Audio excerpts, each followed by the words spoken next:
l'enjeu financier d'abord pour l'ensemble de la collectivité, des collectivités publiques qui sont appelées éventuellement à financer ce projet s'ils voient une fin un jour, mérite qu'on s'y attarde un peu. Déjà, pour répondre à une des premières observations qui a été faite, pourquoi est-ce que l'économie de marché ne finance pas ce tunnel? Puisque nous sommes en économie de marché, ça nous a été rappelé. Il faut se poser la question, effectivement. Pourquoi est-ce que l'économie de marché qui domine notre société n'arrive pas à trouver ce tunnel intéressant, sauf à le subventionner à des hauteurs incroyables? Le protocole d'intention, d'ailleurs j'insiste là-dessus, ce n'est qu'un protocole d'intention dont on se retire. Comme vous le savez sans doute, un protocole d'intention mérite ensuite d'être précisé par une délibération qui précise les montants financiers exacts. Et là, il est déjà assez cocasse de voir que la ville de Grenoble, à 2 reprises, une fois en 2002 avec vote du conseil municipal et une fois en 2007 par décision de son seul maire, a décidé effectivement de s'engager sur un projet sans savoir exactement ce qu'elle finançait en réalité, ni sa quote-part. Donc c'est d'abord ça qu'il faut pointer, une anomalie démocratique à laquelle nous mettons fin, effectivement, puisque le protocole de 2007 n'existe pas, dont acte, c'est pas de celui-là dont on se retire, c'est celui de 2002. Et pourquoi on se retire de celui de 2002 ? Parce que ça a été montré tout à l'heure par Jacques Viard, j'y reviens un tout petit peu, sur l'envolée pharaonique des coûts de ce projet. Il faut quand même y revenir. Est-ce que vous acceptez en tant qu'élu de voter en toute connaissance de cause ou pas?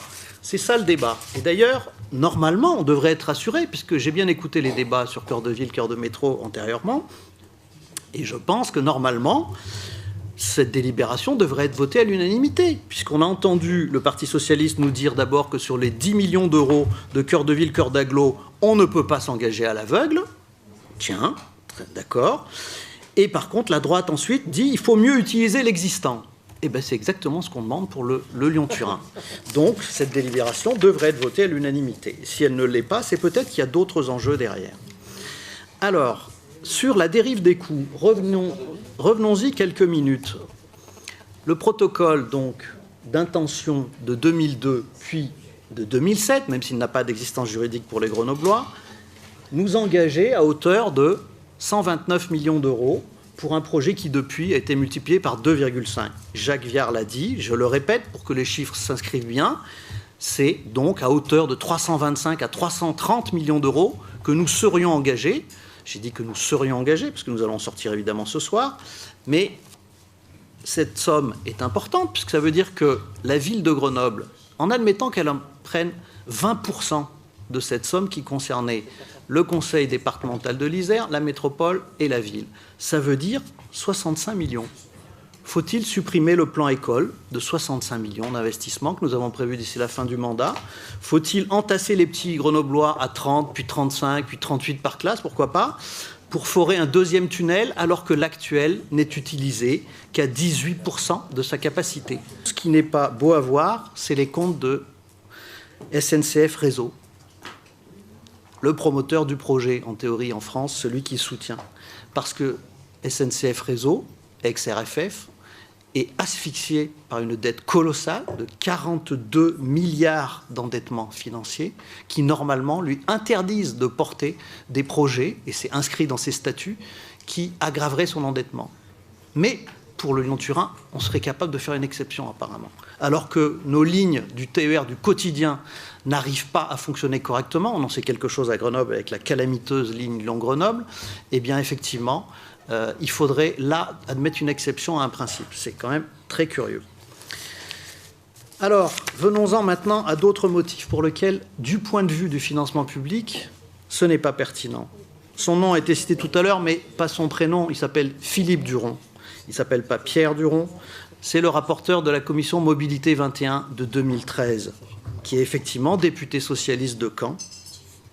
Et il a conclu son rapport sur le Lyon-Turin, l'impact d'une poursuite du projet de liaison ferroviaire binationale Lyon-Turin, excusez-moi, il faut que je retrouve la bonne page, est clair, aucune possibilité de financement d'autres projets ne sera alors plus ouverte avant 2028 ou 2030.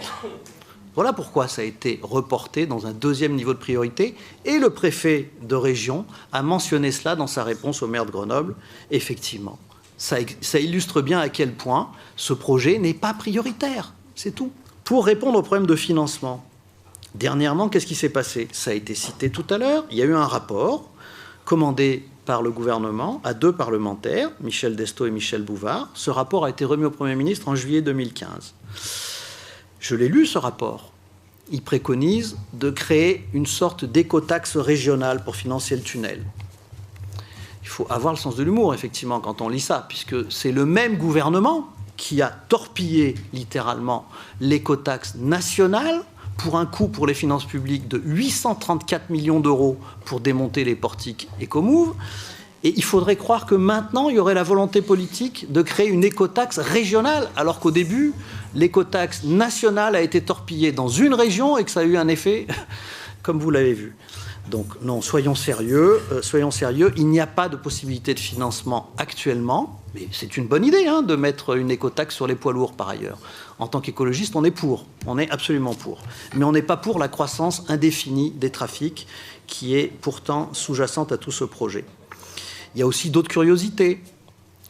Par exemple, M. Bouvard, qui est membre du Fonds pour l'intermodalité dans les Alpes, lequel fonds a collecté des millions d'euros, mais on ne sait toujours pas ce qu'il en a fait.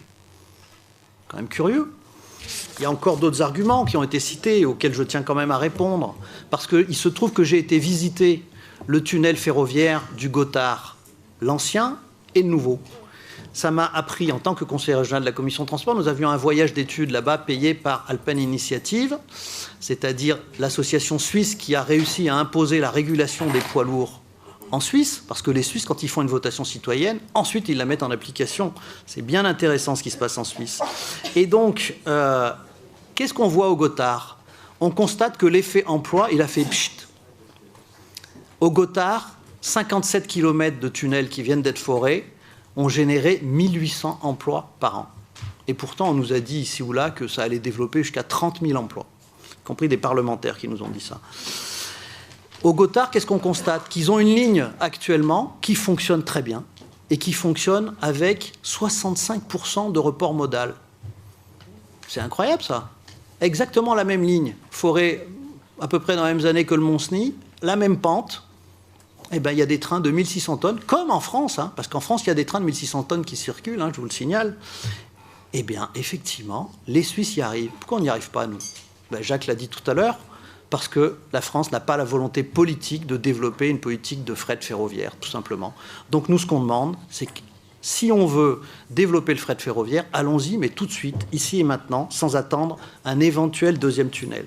Les bonnes surprises récentes, c'est que la SNCF commence à se rendre compte que le Lyon-Turin n'est pas un projet soutenable, y compris de son propre point de vue. Je fais référence à un article de Mobilicité de mars 2016, dans lequel un cadre dirigeant de la SNCF le dit.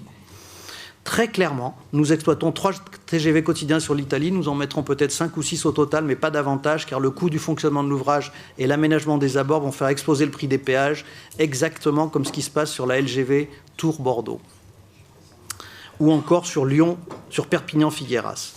Et il conclut en disant que c'est une affaire qui sert davantage les BTPistes que les entreprises ferroviaires. C'est clair, c'est absolument clair. Donc, je vous invite à réfléchir aussi au cas de figure de la ligne ferroviaire Perpignan-Figueras. Elle a coûté 25 millions du kilomètre. Elle est déjà en faillite, faute de fréquentation, alors qu'il y a 10 000 camions par jour qui traversent sur cet axe la frontière. Le Lyon-Turin, c'est 150 millions du kilomètre de voies ferrées, 6 fois plus, avec une prévision de trafic de 3 000 camions par jour. Comment voulez-vous que cet ouvrage fonctionne? Il ne peut pas fonctionner sans des compensations publiques absolument pharaoniques. Et actuellement, nous ne sommes plus en situation de le faire, ni à la ville de Grenoble, ni dans beaucoup d'endroits.